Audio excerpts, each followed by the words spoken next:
Hello everybody, welcome back to my channel, and today I'm actually going to be talking about the first episode of Listen to Your Heart. The Bachelor presents Listen to Your Heart.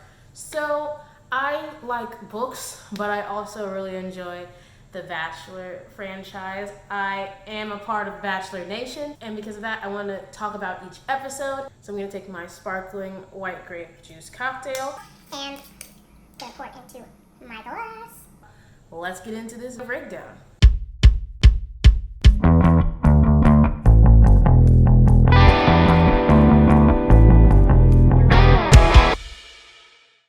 So just like all the other Bachelor shows, we start off with a brief introduction of who these people are. And so our first intro is Becca, and she's like, brr, brr, brr, ma, ma, ma. I'm like, wow, High School Musical reference. I'm already liking this girl.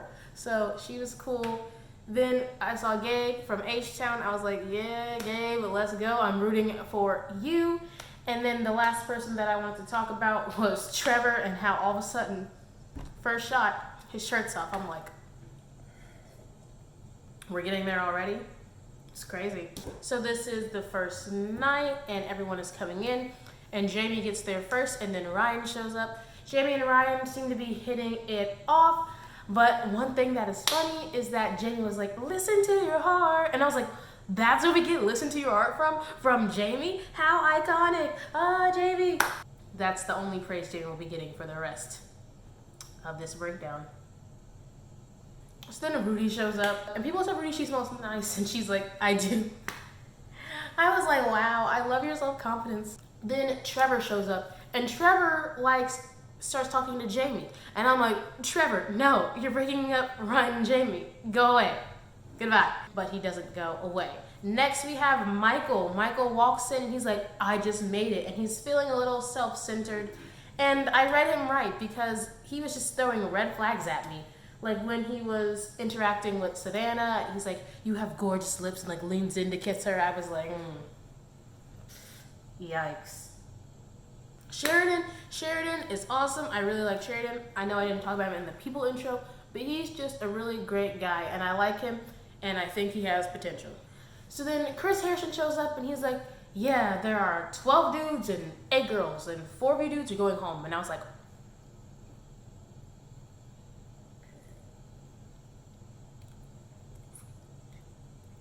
four dudes are going home.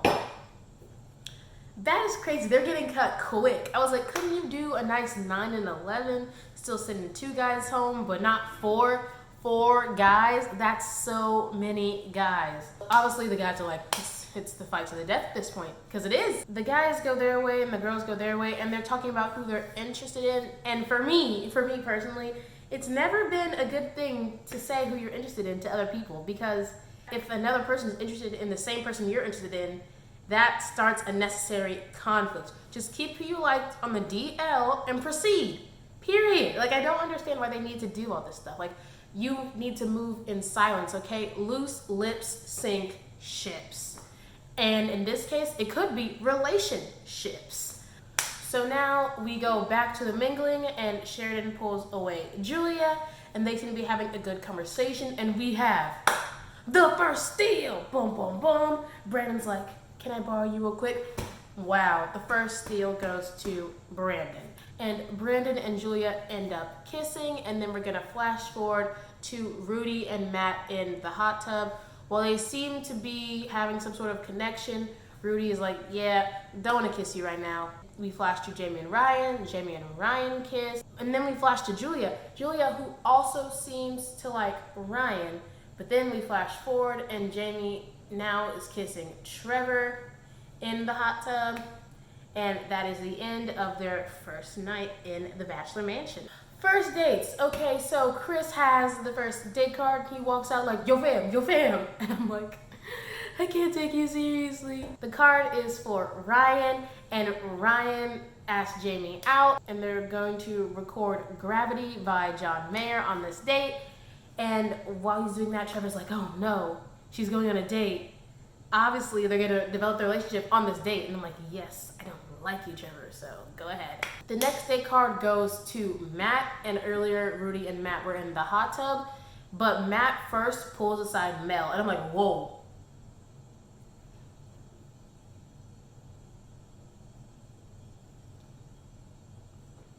Where did that come from?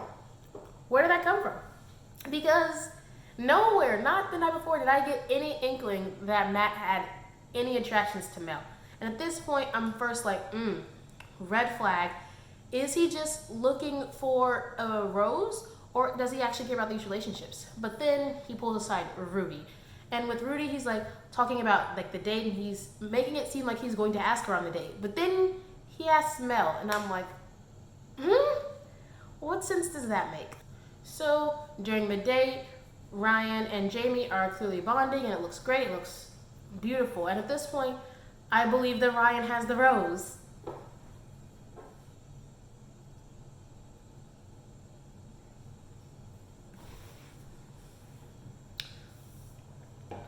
Boy, was I wrong. And at this time, I'm like, well, Rudy and Trevor need to link up because that's what needs to happen.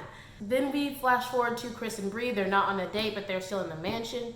And they seem to have paired off really quickly. Chris can sing, so that's really good. Rudy has obviously been misled, correct? Correct. But she's going around telling all these girls about how she was misled and how Matt, oh boy, is no good. And while it's true, I am a firm believer that how you work in Bachelor World is that you do not talk down about other people, because it just comes full circle back to you and you end up looking bad. So you should never, ever, ever, ever, ever, ever, ever, ever, ever tell other people about the problems you have with somebody. It doesn't look good. It doesn't work well. No, don't do it. No, why would she do it? But she did it anyway. So on Mel and Matt's date, they go to see a private Plain White Tee concert with just only a few other couple people. And then all of a sudden he was like, I am going with Mel because I've had the most connections with her. And I'm like, where? I have not seen any connections that you have been talking about. And then I'm like, is this editing? Is this editing to make us think that they never had anything going on when in fact they did? And editing is just excluding that part? Which if they are, I don't like that. Let us know, okay? That's another thing that we saw with Peter's season is a lot of times they would edit moments with other contestants, moments that explored another realm of that, another realm. So let's say like Hannah Ann. Like Hannah Ann, she seemed very young and innocent on the show, but when she came on live, she was very polished, very put together, very sure of herself, very strong. And I was like, where was this? I saw none of this in the actual season. So I'm wondering if the producers did something like that, and if so, don't do it again. Stop it. It's not funny. It's upsetting because here we are confused as to what Matt is talking about. And then Rudy is singing and she's singing. And I was like, ooh, I like those runs you're doing, Rudy. Good job. So now we're at the cocktail party and 4 guys are going to be eliminated. So Chris Harrison's like, good evening. And they're like, good evening. And I was like, wow. They said good evening like they were at church. How cute. Julia and Josh are kissing. It seems like Julia is starting a new relationship with Josh. But Sheridan steals Julia away and sings a song for Julia, which I thought was really nice. So then we flash to Matt. And Matt is at one point like, oh, I'm just not feeling things for Mel. And I was like, So one moment you liked Mel, next moment you didn't. And at this one, I'm like, oh, so you just want a rose at this point. That's what you want. You wanted a rose. And if you didn't know you were going to get it from Rudy, you decided to go for Mel because then that means you would have 2 options to get a rose. And so then Rudy pulls him aside and she's like, how can you do that? And he's like, I think you're misreading what I said. And I was like, are you trying to gaslight Rudy? But Rudy held firm. She was strong. And she said, no, you said this. This concluded to me thinking that. Do you understand how that's wrong? That is how you handle him. That is how you do it. So obviously because Rudy doesn't want Matt, Rudy's looking for somebody to give her a rose to. And Michael and Rudy end up talking. And Michael has a song for Rudy. And it was cute. But I just don't like Michael. Like, he has so many red flags. It's just awkward. Like, no, I don't like him. So then Trevor and Jamie, I don't like Trevor. I want her to be with Ryan. Trevor pulls aside Jamie to talk, and he's like, I just want you to know, this is not a last attempt effort to get a rose. I'm just trying to talk to you. And I was like, let's not lie. It is a last attempt. And I think here's where we get the issues, right? So obviously he doesn't want to go home. So this is his last attempt to get the rose. There's nothing wrong with that in theory, because everyone does an action in order to get another reaction, right? He says he wasn't after a rose, but obviously he was. Jamie has developed a relationship with Ryan, and he doesn't know if he's going home or not. So obviously he's going to act and try to see if he's getting a rose from her. That's what a last attempt at a rose is. It's not necessarily good, it's not necessarily bad, because obviously he's focusing on Jamie and he really only wants the rose from Jamie. That's why it's not that bad. But to say it's not a last attempt is a lie. So we have our rose ceremony, and here are the pairings: Savannah and Brandon, Mel and Gabe.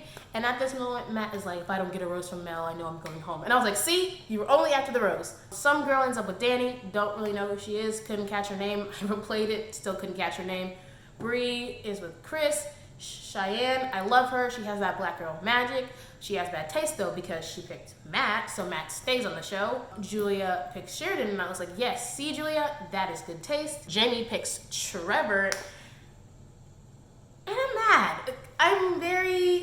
You picked Trevor, okay. Here's my thing, right? So Julia has mentioned that she has a history that every guy she's dated has ended up cheating on her. And I'm not trying to say that she's the problem. She's obviously not the problem. People cheat because they will cheat. But when you have this pattern of picking bad guys, something like this experience where you have two guys that are very different, maybe you'd want to, I don't know, go for the option that's less what you'd usually go for. You know what I'm saying? Because maybe the guys you're picking, you can't pick right, because maybe you're just not picking the right guys. So you should take this opportunity to pick a guy you wouldn't usually pick, which is Ryan, who I believe is a way better choice for you. But what do I know? And at this point, I'm like, oh, why didn't Cheyenne pick Ryan? But then Rudy picks Ryan. I'm like, yes, Rudy. Thank you for saving Ryan. Ryan, yes. Oh, I love Ryan. So the people that go home are Michael, Josh, and two other guys. I didn't get their names, so don't know. And then we get into a preview. And at this preview, some girl shows up that knows Trevor and confronts Trevor with something about cheating. And then he has to discuss that with Jamie. And I'm like, ooh, something about Trevor gave me wannabe Jed vibes. And I see them now. I really do see them now. So that concludes my recap and breakdown of what happened over the first episode. I plan on doing episode 2 soon, so stay tuned for that. And don't forget to like, comment, and subscribe, and click that bell notification so you won't miss out on when I post. And now, all that's left to say is, bye-bye.